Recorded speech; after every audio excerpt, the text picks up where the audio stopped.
Welcome to news wise. मैं हूं आरिफा नूर। आज प्रोग्राम में हम पहले बात करेंगे जो सियासी इस वक्त सूरत हाल है।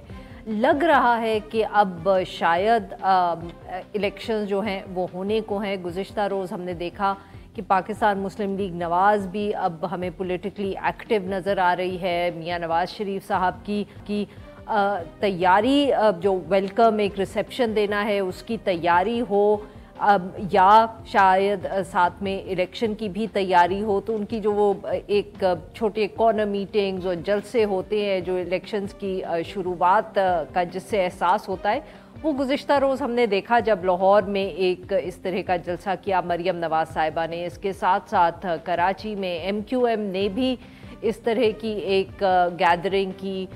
इन दोनों से हम कह सकते हैं कि अब एक ऐसा माहौल शायद बन रहा है कि इलेक्शंस की तरफ बढ़ रही हैं सियासी जमातें, क्योंकि बार बार इसका तज़किरा हुआ कि तारीखें तो शायद दी जाती हैं, निगरां हुकूमत भी बन गई है, मगर इलेक्शन का एक समा ऑब्वियसली कहीं नज़र नहीं आ रहा। और इसमें एक बहुत बड़ी वजह ये भी थी कि जो एक सबसे बड़ी जमात है पाकिस्तान तहरीक इंसाफ, वो इस वक्त कानूनी केसेस और जेल और इन सब चीज़ों में घिरी हुई है। मगर जहाँ ये दो जमातों की तरफ से हमें पॉलिटिकल एक्टिविटी नज़र आई, तो वहाँ दूसरी तरफ अब भी बहुत से लोग हैं जो सवाल उठा रहे हैं। JUIFA के सरबरा मौलाना फजल रहमान साहब ने एक दफ़े फिर मीडिया से जो गुफ्तगू की, तो उसमें उन्होंने कहा कि बलूचिस्तान और खैबर पख्तूनख्वा में जनवरी के आखिर में शदीद सर्दी होती है, और इसकी वजह से उन्होंने जो ये हफ्ता बताया गया है जनवरी का आखिरी हफ्ता ECP की तरफ से, इसके ऊपर सवालात उठा दिए कि क्या सचमुच इलेक्शंस जो हैं हो सकते हैं जनवरी के आखिर में। ये ऑब्वियसली इसके साथ साथ उन्होंने पाकिस्तान तहरीक इंसाफ के हवाले से भी गुफ्तगू की और कहा कि जो सरबरा है तहरीक इंसाफ के, PTI के जो चेयरपर्सन मैन हैं, उनके वापस आने का सवाल ही पैदा नहीं होता। पाकिस्तान पीपल्स पार्टी जो है वो बार बार इलेक्शंस के हवाले से बात कर रही है, मगर अगर हम कहें कि बात कर रही है तो वो बात ही अभी है। वो बार बार मीडिया टॉक्स करते हैं, उसके अंदर वो इलेक्शंस के इलेक्शंस होने चाहिए उसका जिक्र करते हैं। पीपल्स पार्टी के रहनुमा जो हैं सेनेटर यूसुफ रज़ा गिलानी साहब, उन्होंने भी मीडिया टॉक की। उनसे पूछा गया मौलाना फजल रहमान साहब की स्टेटमेंट के बारे में, तो उन्होंने कहा कि सिर्फ मौलाना साहब ने ही ये जनवरी की आखिर के इशू के ऊपर सवाल उठाया है और किसी जमात को एतराज़ नहीं है। साबिक़ वज़ीर आज़म शाहिद खाकान अब्बासी साहब ने भी एक इंटरव्यू में ये कहा कि जनवरी के आखिरी हफ्ते में इलेक्शन ज़रा मुश्किल होगा, क्योंकि कई ऐसे हलके हैं जहां बर्फ़ पड़ी होती है और जो एक्टिविटी है वो मुश्किल होगी। उनका भी ख्याल था कि थोड़ी सी ताख़ीर इलेक्शंस में होनी पड़ेगी। पाकिस्तान मुस्लिम लीग नवाज़ का अगर जिक्र करें तो जैसे कहा, वो इस वक्त बहुत मसरूफ़ है। नवाज़ शरीफ साहब की 21 अक्टूबर की वापसी का जिक्र अब तकरीबन रोज़ होता है, और पूरी जमात जो है वो इस वक्त तैयारी में लगी हुई है कि किस तरह उनको एक अनप्रेसिडेंटेड वेलकम जो है वो लाहौर में दिया जाएगा। और इसी हवाले से मरियम नवाज़ साहिबा ने गुज़िश्ता रोज़ एक रैली को भी एड्रेस किया।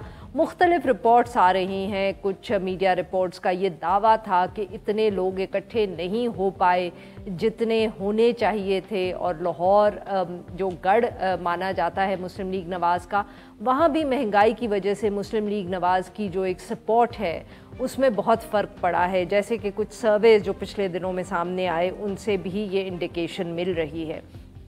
खैर, मरियम नवाज़ साहिबा ने ख़िताब भी किया और उन्होंने कहा कि जो अफराद जिन्होंने नवाज़ शरीफ साहब को सियासत से निकालने में किरदार अदा किया था, वो आज कहीं दिखाई नहीं देते। उन्होंने कहा कि वो तारीख़ के कूड़ेदान में पड़े हैं।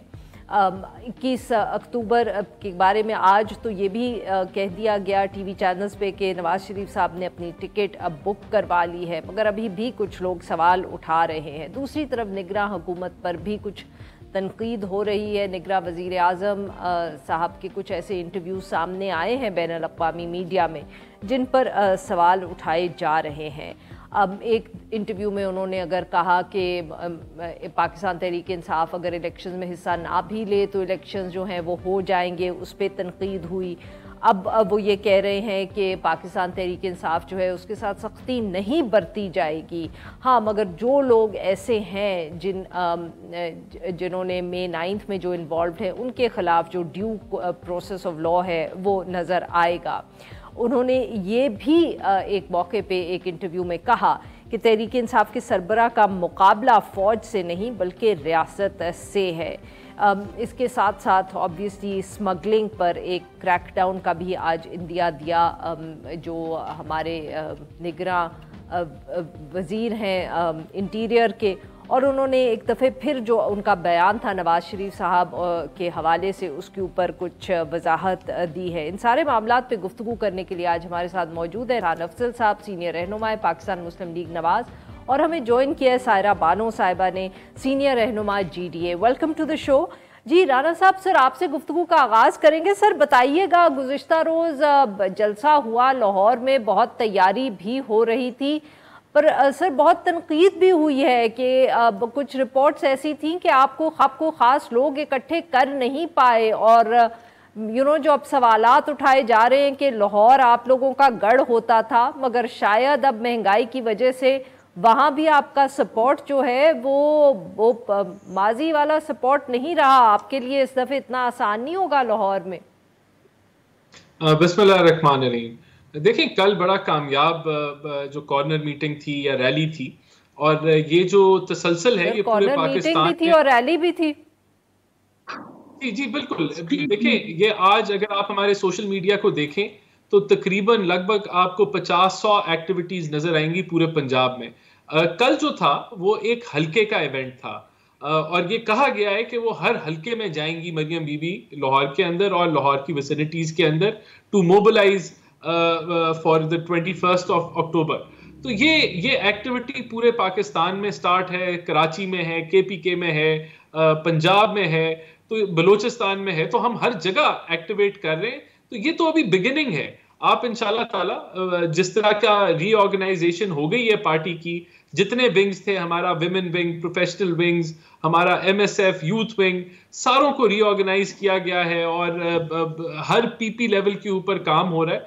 तो आप एक अच्छा रिजल्ट देखेंगे आने वाले दिनों में, और ये बिल्डअप होगा। हर रोज अब आपको एक्टिविटी नजर आएगी और ये चीजें बिल्डअप होंगी। तो ये एक वर्कर कन्वेंशन इसको कह लें या जो भी कह लें, ये चीजें इंशाल्लाह आगे बढ़ती नजर आएंगी। तो हम तो मुतमईन हैं, जो रिस्पांस है वो बहुत जबरदस्त है हमारे वर्कर्स का, और जो इंथुजियाज्म है वो भी बड़ा अच्छा है। तो ये चीजें आपको आगे हर रोज बिल्डअप होती नजर आएंगी। बिल्कुल सही। सायरा साहिबा, राना साहब ने तो कहा बहुत अच्छा रिस्पांस था, मगर कुछ लोगों का अभी भी जी सवाल उठाए जा रहे हैं कि नवाज शरीफ साहब सचमुच वापस आएंगे कि नहीं, आ गए तो इलेक्शंस होंगे कि नहीं। आपको क्या लग रहा है? सिंध में तो कोई हमें अभी तक पॉलिटिकल एक्टिविटी की इस तरह इतलात नहीं आ रही। कराची में गुज़िश्ता रोज MQM ने जरूर रैली की है, बट बाकी तो कुछ खामोशी है मुल्क में भी और सिंध में भी। हाँ जी, सिंध में तो अभी कोई इनकी ऐसी एक्टिविटी नजर नहीं आ रही। सिंध वाले तो वो इनामी स्कीम का इंतजार भी कर रहे हैं, क्योंकि लाहौर में तो बाइक्स दी जा रही हैं जो 21 अक्टूबर को बंदे लेकर आएगा। तो सिंध वाले भी इंतजार कर रहे हैं। खासकर जो इस समंदर की तरफ रहते हैं वो समझ रहे हैं कि शायद कोई कश्तियां वश्तियां इनाम में मिले। तो जी MQM जो यहाँ पर जलसे कल उन्होंने किया उसको देख के तो वो क्या चाय की प्याली में तूफान या बासी कड़ी में उबाल, कुछ इस किस्म की बातें जहन में आ रही थी। यानी कि लोगों को बेवकूफ समझा हुआ है कि सब जमातों का किरदार अवाम के सामने खुलकर आ गया है, कि जो MQM की समझ ही नहीं आती कि वो विकेट के इस तरफ खेलती है या विकेट के उस तरफ खेलती है। पहली गवर्नमेंट में महंगाई को बहाना बनाकर वो उसके बाद PDM गवर्नमेंट में शामिल हुई। PDM गवर्नमेंट में भी उनके तहफ्फुज़ात थे पीपल्स पार्टी के साथ। वो वहां पर 16 माह उनकी हुकूमत थी। अब उन्हीं के खिलाफ इत्तेहाद बनाया जा रहा है। सुना तो है कि यहाँ पर कोई एक्टिविटी होगी, लेकिन अभी तक कुछ ऐसी नजर नहीं आ रही, ये JUI या MQM या नून के हवाले से। और मियाँ साहब जाहिर है उनका अपना मुल्क है, उनकी अपनी जमात है, उनके वोटर्स यहाँ पर हैं। अव्वल तो उनको छोड़कर ही नहीं जाना चाहिए था। चले, सेहत का मामला था, अल्लाह पाक उनको सेहत और तंदुरुस्ती के साथ रखे, लेकिन इलेक्शन होते नजर नहीं आ रहे। इसलिए कि अभी आपने शुरू में बयान सुना दिया कि जो JUI का मौकफ है, उन्होंने पहले ये बर्फबारी का बनाया, और आज ही रिसेंटली उन्होंने कहा कि पहले मईशियत फिर इलेक्शन, वरना उससे पहले उन्होंने कहा था कि फौरन असेंबली से निकलकर इलेक्शन करवाएं। लेकिन तो अब मतलब मौलाना साहब क्या एक्सपेक्ट कर रहे हैं कि किसने मईशत ठीक करनी है अगर इलेक्शंस नहीं होंगे तो? अब मुझे नहीं समझ आ रही कि ये सारी जमातें तो एक साथ थी मईशत के लिए, तो वो कहते हैं ना कि कोई वो किया ही नहीं। आप भी यहाँ पर, हम भी यहाँ पर, जो इन 75 सालों से हम एक मुल्क नाजुक दौर से गुजरते हैं, मईशी हालत खराब है, तो ये खराब करने वाले हैं कौन? और मुझे नहीं दिख रहा। उन्होंने सिर्फ हफ्ते का ऐलान किया है। हमारे कराची में हफ्ता जिस जमात का जिक्र किया था उन्होंने मुतारफ करवाया था, और अभी ये हफ्ता इलेक्शन कमीशन ने मुतारफ करवाया है। भाई डेट दीजिए, ये तारीख में तो पहली दफा बताया कि हफ्ता बता दिया, तो जब तारीख अभी दिल्ली दूर कि जब तक ये सब चीजें होंगी, जब तक ये पूरा वो लेवल प्लेइंग फील्ड ही कह दूं, वो सब कुछ तैयार होगा। एक नई पार्टी की बाज़गश्त सुनी जा रही है, उस IPP का क्या करना है, ये तो अभी सारे मामलात ही अधूरे हैं। उसमें इलेक्शन की डेट कैसे अनाउंस कर देंगे? जो एक पार्टी को दीवार के साथ लगाया हुआ फैसला करना है कि उसका क्या करना है। अब ऐसे थोड़ी किसी एक की ख्वाहिश में थोड़ी तो हो जाएगा। जी नाज़रीन, यहाँ पे लेते एक छोटा सा ब्रेक हो। जब हम ब्रेक से वापस आएंगे हम अपने दो मेहमानों से गुफ्तगू जारी रखेंगे। स्टे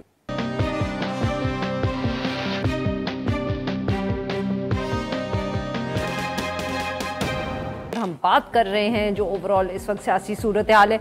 अब राना साहब, अभी आपने सुना सायरा साहिबा ने जो जिक्र किया एक नई जमात का, सर सुना है आपके बहुत एक सीनियर और नवाज शरीफ साहब के करीबी लीडर शाहिद खाकान अब्बासी साहब अब कुछ इतने नाराज हैं कि अलग पार्टी का जिक्र चल रहा है। देखिए, मैं समझता हूँ शाहिद साहब एक असासा है हमारी जमात के लिए, और अभी तक वो जमात से अलग नहीं हुए। तो बेहतर होगा कि विद इन आवर पार्टी जो नाराजगियां हैं उनको दूर किया जाए। और अब मियाँ साहब वापस आ रहे हैं तो हमें तो और यकजहत होने की ज़रूरत है कि हम उनके बैनर के नीचे दोबारा से जो है इस इलेक्शन। माफ करिएगा सर, आपकी बात काट रही हूँ, बट जो अब्बासी साहब की अगर सिर्फ नाराजगी का मामला होता तो वो तो कब से उसका इजहार कर रहे हैं।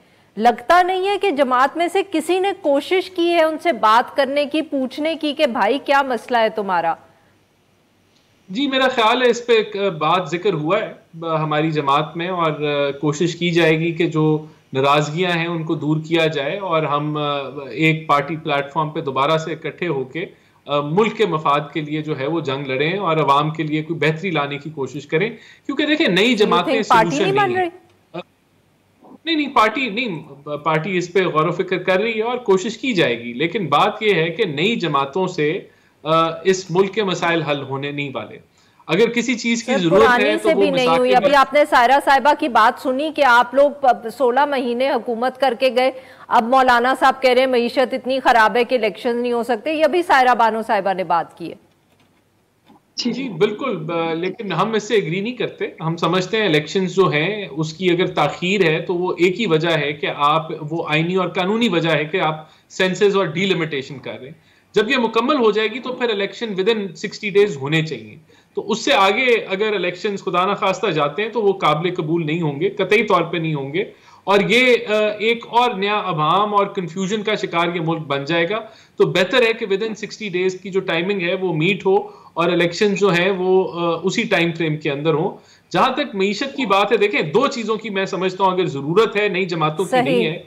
मिसाके की जरूरत है, मिसाके जमहूरियत की दोबारा उसको रिन्यू करने की जरूरत है। उसके अलावा मैं नहीं समझता कि अगर नई जमात कोई बना लेगा वो कंट्रीब्यूट कर सकेगा, वो अपनी सियासत से भी फारिग हो जाएगा। बिल्कुल सही। जी सायरा साहब, आपने सुनी राना साहब की बात, बहुत उम्मीद है उनको कि जी नवाज शरीफ साहब क्योंकि आ जाएंगे तो वो शायद अब्बासी साहब को भी समझा लेंगे। दूसरी तरफ अब पाकिस्तान तहरीक इंसाफ तो निगरान वजीर आजम कह रहे हैं कि रियासत से उनकी लड़ाई हो चुकी है, तो अब पीछे तो अब मियाँ साहब ही हैं जी, और तो कोई हम क्या कह सकते हैं, कोई और सीनियर लीडर या पॉपुलर लीडर बच गया मुल्क में? ये देखिए, तो आपने पीपल्स पार्टी को साइड पर ही कर दिया, उनका नाम नहीं लिया। बाकी ये कि नाराजगियां चलती रहती हैं जैसे उन्होंने बोला था, लेकिन हम नाराजगियों को बहुत लंबा तक उसको नहीं चलाते, उसको फौरन जो भी मसाइल है वो हल करने होते हैं। वरना वो दूरियां बहुत बढ़ जाती हैं।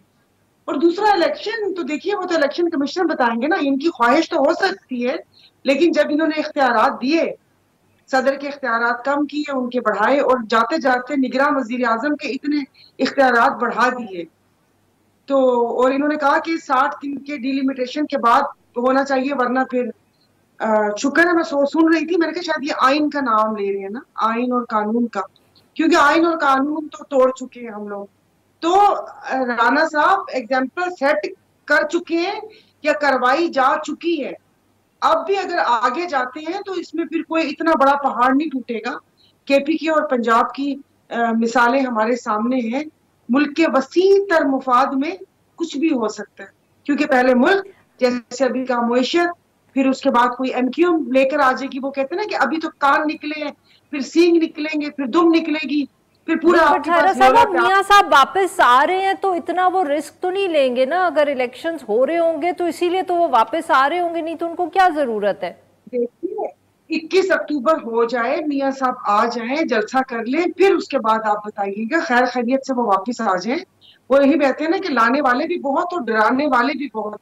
पहले ये फैसला हो जाए, पहले पूरी वो गारंटी या हर चीज मिल जाए, फिर उसके बाद आज ये खबर हो रही है कि उन्होंने बुकिंग करवा ली है। ऐसे तो मैंने भी उम्रे पे जाना था, 6 बुकिंग्स करवाई थी, तो कि भाई किस वक्त चली जाओ, तो आज है खैर से वो, फिर उसके बाद जो भी कानूनी कार्रवाई है वो पूरी हो, और फिर उसके बाद वैसे मुइशत अगर उन्होंने सही करनी थी तो वो फार्मूला अपने भाई को क्यों नहीं दिया। 16 महीने भाई की हुकूमत थी। और देखिए अगर मियां साहब मतलब अब मुझे नहीं पता क्या गारंटीज अभी मिली हैं, वरना तो 16 माह उनके लिए आना बहुत आसान था। उनके भाई वजीर आजम थे, वजीर दाखिला भी उन्हीं का, वजीर दिफा भी उन्हीं का, पार्टी उनकी इक्तदार में थी और वो सारा कुछ था। अब ऐसे कैसे मामला सही वो हो गए। अब देखिए आखिर तक क्या होता है, क्योंकि तो जो देखते हुए आए और जो सियासत है, लास्ट मोमेंट तक कुछ पता नहीं चलता कि क्या होगा और क्या नहीं होगा, कुछ भी हो सकता है। बिल्कुल ठीक जी। अब वक्त बड़ा कम है, very quickly I am going to ask you Rana साहब, पहले आपसे सर, निगरां वजीर आजम कहते हैं कि पाकिस्तान तहरीक इंसाफ की तो जंग जो है वो रियासत से है, फौज से नहीं है। पहले भी कह चुके हैं कि इलेक्शंस में वो ना भी हिस्सा ले तो कोई फर्क नहीं पड़ता, इलेक्शंस फ्री एंड फेयर हो जाएंगे। देखिए इलेक्शन में तो हर एक को हक मिलना चाहिए हिस्सा लेने के लिए, लेकिन अगर किसी ने कानून तोड़ा है और कोई जमात जो है वो मुलव्वस पाई गई है रियासत पे हमला होने के लिए और वो चीज़ें साबित हो जाती हैं, तो फिर डेफिनेटली कानून के मुताबिक कार्रवाई होनी चाहिए। लेकिन अगर कोई ऐसी चीज़ों में नहीं इन्वॉल्व तो बिल्कुल उसका रास्ता नहीं रोकना चाहिए। पीटीआई के अंदर कुछ ऐसे अनासिर रहे जो जिन्होंने कानून को हाथ में लिया है, रियासत के साथ जंग लड़ी है, उनके ऊपर कानूनी कार्रवाई होनी चाहिए। लेकिन बाकी जमात जो है वो फ्री होनी चाहिए। और देखिए हमारा तो मौक़िफ़ है जी। सायरा साहिबा आपके लिए बिल्कुल run out of time, 1 minute है जी, वेरी क्विकली जी सायरा साहिबा। हाँ जी, तो वो उन्होंने कहा कि एक जमात ना होगी तो क्या होगा। मैं तो कहती हूँ छोटी छोटी जमातें, मतलब आप बाप ही ले लें या बाकी जमातें ले लें, ये छोटे छोटे बाट वजन बराबर करने के लिए ना हो तो सियासत बहुत साफ सुथरी हो। ये छोटे छोटे जो प्रेशर ग्रुप्स होते हैं किसी एक को उस सिंहासन तक वजीर आजम बनाने के लिए, ये ना हो तो हमारे मुल्क की सियासत बहुत साफ सुथरी हो। बाकी उन्होंने कहा कानून हाथ में लिया, ये लिया वो लिया, तो त्यारा केस में भी तो यही हुआ ना। तो शुक्र करें मुशर्रफ साहब वो थे और वो सरवत हुसैन साहब पायलट थे जो बचा गए।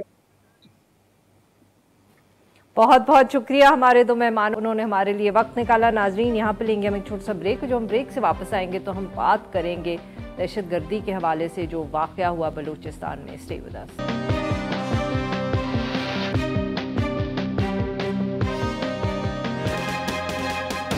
इस वाक़े की तहकीकात अभी हो रही। इससे पहले बलूचिस्तान में जितने वाक़यात हुए हैं जिसमें बड़ी किलिंग्स हुई हैं, उसमें तमाम की इन्वॉल्वमेंट जो है वो रॉ की है। हम बैकफुट पे जाने वाले नहीं हैं। We will fight with you. इस मुल्क में हम अपनी मर्जी से जिएंगे। जो एंटी स्मगलिंग है उसके हवाले से हमने ज्वाइंट चेक पोस्टें बनाई है। वो बलूचिस्तान में इनिशियली, देन केपी और पंजाब, हर जगह पर वो चेक पोस्टें बन रही है। आर्मी चीफ है, उन्होंने बड़ा क्लियर कट अपने लोगों को कह दिया कि न सिर्फ कोर्ट मार्शल होंगे बल्कि वो लोग जो इस तरह के प्रैक्टिसेस में इन्वॉल्व होंगे उनको जेल भी देंगे।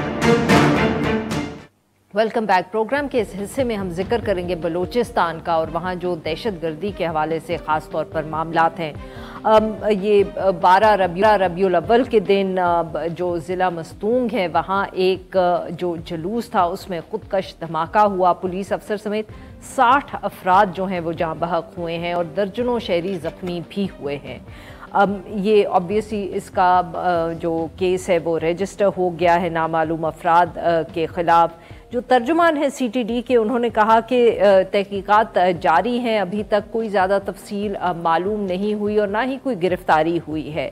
जो वफाकी वज़ीर दाखिला है सरफराज बुख्ती साहब, उन्होंने कहा कि जितने भी बड़े बलूचिस्तान में माजी में वाक़यात हुए हैं, सब के पीछे भारतीय खुफिया एजेंसी रॉ जो है वो मुलव्वस है। जो निगरान वज़ीर इत्तलात हैं बलूचिस्तान से जिनका ताल्लुक़ है जान अचकज़ई साहब, उन्होंने भी इसी तरफ इशारा दिया है।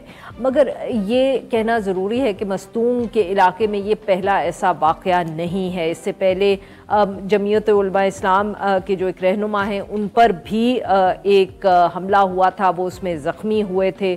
सितंबर में ये भी कहा जाता है कि मस्तूंग में ही एक कार्रवाई के दौरान जो दाइश है कलअदम तंजीम, उसके कमांडर को मारा गया था और शायद ये कुछ रिटेलिएशन का भी एक सिलसिला जारी है। इसके साथ साथ बलूचिस्तान में स्मगलिंग के हवाले से भी गुफ्तगू करेंगे। हमें ज्वाइन किया है जान अचकज़ई साहब ने, निगरान वज़ीर इत्तलात Balochistan. Welcome to the show sir. जी सर बताएं ये मस्तूंग में क्या मामला है? आप लोग कहते हैं कि भारतीय एजेंसीज इन्वॉल्व्ड हैं। पहली बात ये कि मस्तूंग में कोई सेफ़ हेवन्स नहीं हैं। बलूचिस्तान में कहीं भी सेफ़ हेवन्स नहीं है। कोई सेंचुरी अगर है वो बलूचिस्तान में नहीं है। बलूचिस्तान का टेरर लिंक है हमारे हमसाया ममालिक के साथ। मैं ये कह रहा हूँ कि अगर देखिए आप एक फिनोमिनन दहशतगर्द जो सुसाइड बॉम्बर है उसका तरफ तो इशारा नहीं कर रहे हैं। उसके पीछे जो नेटवर्क है, जो सपोर्टिव ग्रुप्स हैं, जो फाइनेंसियर हैं, जो उनके सहूलतकार हैं, जो उनको ट्रांसपोर्ट देते हैं, ये यकीनन मस्तूंग में नहीं हो सकते। बलूचिस्तान की सरजमीन पे कोई भी इस तरह का सेफ हेवन नहीं है। ये यकीनन जहां से माफ करिएगा मैं आपकी बात दोबारा काट रही हूँ। मैं जरा ये समझना चाह रही हूँ कि ये आप कह रहे हैं कि ये आपने जो हमारी अभी तक इन्वेस्टिगेशंस हुई हैं ये उससे साबित हो गया है कि बलूचिस्तान में कोई नेटवर्क मौजूद नहीं है और कोई सैंक्चुरी नहीं है। पर ये सर रॉ की सैंक्चुरी की आप बात कर रहे हैं? जी मैं बिल्कुल ये कह रहा हूँ कि बलूचिस्तान में कोई ऐसा स्पेस नहीं है जहाँ पे कोई नेटवर्क पनाह ले सके। बलूचिस्तान की सरजमीन पाकिस्तान के अफवाज, पाकिस्तान के सिक्योरिटी इदारों की हर इंच पे उनका प्रेजेंस है, कहीं ज़्यादा कहीं कम। जो ताने बाने हमारे मिलते हैं, ये प्रॉक्सीज जो अक्रॉस द बॉर्डर आते हैं, यहाँ पे खुदकश को फैसिलिटेट किया जाता है और वो जाके कहीं शहर में या टाउन में हमला करता है और अपॉर्चुनिटी देखता है। तो होगा ना कि अगर अक्रॉस द बॉर्डर से भी वो आ रहे हैं और फैसिलिटेट भी करते हैं और धमाका भी हो जाता है, तो फिर सर सैंक्चुरी ना हो बट कोई नेटवर्क तो फिर इसका मतलब है कहीं ना कहीं मौजूद है। नेटवर्क आपका जो वहाँ पे है जहाँ पे उनकी सेंचुरी है, क्योंकि नेटवर्क आवाम आइसोलेशन में सर्वाइव नहीं कर सकता। ये इस तरह नहीं है कि आप कहें कि उन्होंने कोई जगह ली है, कोई जगह पे उन्होंने बनाया है कोई सेफ जगह जहाँ पे वो ऑपरेट कर रहे हैं। वो सिर्फ इसलिए आते हैं कि अपॉर्चुनिटी उनको मुहैया, यानी वो अपॉर्चुनिटी जो है वो स्नैच करते हैं। जब वहाँ से 6 महीने एक खुदकश को लॉन्च करने में लगते हैं, उनको ट्रेनिंग दी जाती है, उनको पनाह यानी उनके लिए कोई सेंचुरी होती है। तो पाकिस्तान की सरजमीन पे इस तरह नहीं है कि ये सारी ट्रेनिंग हो, उनके पनाहगाहें हों और वो ऑफ द लिमिट हों और स्टेट उनके लिए कुछ ना कर सके। पाकिस्तान की स्टेट बहुत मजबूत है, लेकिन चूंकि माजी में भी एक रियासती दहशतगर्दी का शिकार हुए हैं, आज भी हम उसी तरह उसका सामना कर रहे हैं। क्यों ये दहशतगर्दी दूसरे ममालिक में नहीं है, क्यों यहाँ पे है? क्या पाकिस्तान की रियासत से दहशतगर्द बड़े हैं? क्या वो मजबूत हैं? नहीं सर। क्यों है ये दहशतगर्दी पाकिस्तान में अगर दूसरे ममालिक में नहीं है तो? लाजमी बात है कि एक स्टेट स्पॉन्सर्ड पॉलिसी हमारे एक हमसाया मुल्क की है। सेंचुरीज हम सबको मालूम है कहाँ है। और मैं इंडिया का जिक्र कर रहा हूं और उसके लिए माजी में सरजमीन अफगानिस्तान की इस्तेमाल हुई है। अभी जो बड़े वाकयात तो हुए सर हैं अगर वो अफगानिस्तान की माजी में हैं। इस्तेमाल हुई है तो इस वक्त भी फिर अफगानिस्तान की इस्तेमाल हो रही होगी, क्योंकि अब बलूचिस्तान से तो इंडिया का बॉर्डर नहीं बॉर्डर मिलता। के करीब वाकयात होते हैं, बॉर्डर के रीजन में वाकयात होते हैं तो लाजमी बात है ये पाकिस्तान में तो पनाह नहीं ले सकते हैं, ये तो कहीं से आए हुए हैं और वो इमीडिएटली बॉर्डर रीजन है, तो आपका बॉर्डर किसी मुल्क के साथ रह सकता है। तो ये सारे प्रॉक्सीज है और उसके ताने बाने कहीं मिलते हैं, जिसके लिए हमें एक मजबूत रिजॉल्व दिखाना पड़ेगा। सर किधर मिलते हैं ताने बाने? अब मतलब कि सैंक्चुरी पाकिस्तान में नहीं है, नेटवर्क पाकिस्तान में नहीं है, मैंने तो आपको फिर बता दिया कि हमारे हमसाए और हमारे दो हमसाए हैं इमीडिएट हमारे नेबरहुड में अफगानिस्तान नहीं, जो पाकिस्तान में मुनज़्ज़म दहशतगर्दी के लिए रियासती पॉलिसी के तौर पे हमारा एक हमसाया इंडिया है और उसके लिए सेंचुरीज अफगानिस्तान में जमीन इस्तेमाल हुई है। ये दो हमसाए दहशतगर्दी कर रहा है हमसाया हमारा इंडिया जो हमारा रिमोट हमसाया है। आपने दो कहे ना सर? मैंने इंडिया और अफगानिस्तान की बात की। तो यानी कि आप कह रहे हैं कि अफगानिस्तान भी हमारे खिलाफ रियासती उनकी पॉलिसी है रियासत की अफगानिस्तान की दहशतगर्दी। मुझे ये नहीं मालूम कि रियासती पॉलिसी है, लेकिन ये हमारे बॉर्डर रीजन से एमिनेट हुआ है ये थ्रेट और ये अफगानिस्तान से हुआ है। अब उसमें रियासती कम्प्लिसिटी है नहीं है वो लाजमी बात है, वो एक टेक्निकल क्वेश्चन है जो इन्वेस्टिगेशन के बाद होगा कि पर्टिकुलर थ्रेट वहाँ पे उसको सपोर्ट कितना था, वहाँ पे जो सेंचुरीज है वो कितने वेल स्टैब्लिश और वेल स्ट्रक्चर्ड है। नहीं तो सर ये अब आप बताएं कि ये कब तक इस्टेब्लिश हो जाएगा, क्योंकि आप तो बेसिकली कह रहे हैं कि अब ये तो सारा डिप्लोमेटिक इशू है ना, क्योंकि पाकिस्तान में तो कुछ है ही नहीं, गिरफ्तारियां भी नहीं हो सकती, तो पहले तो इस्टेब्लिश करना पड़ेगा कि दो जो हमसाए मुल्क हैं वो इसमें मुलव्वस हैं। पहली बात यह कि ये डिप्लोमेटिक नहीं है, हमने अपनी रियासती रिट को यकीनी बनाना है। हमारे रियासत के बारे में ये एक सॉफ्ट परसेप्शन है कि कोई हमसाया रीजन से आके यहाँ हमले कर सकता है, लिहाजा इसके लिए हमें प्यूनिटिव डिटरेंस की ज़रूरत है और क्या हम इसके लिए तैयार हैं, ये सबसे बड़ा क्वेश्चन है। बहुत बहुत शुक्रिया सर, आपने हमारे लिए वक्त निकाला। ना पड़ेंगे एक छोटा सा ब्रेक, और जो हम ब्रेक से वापस आएंगे तो हम बात करेंगे जो एक नेटवर्क पंजाब में पकड़ा गया। Stay with us.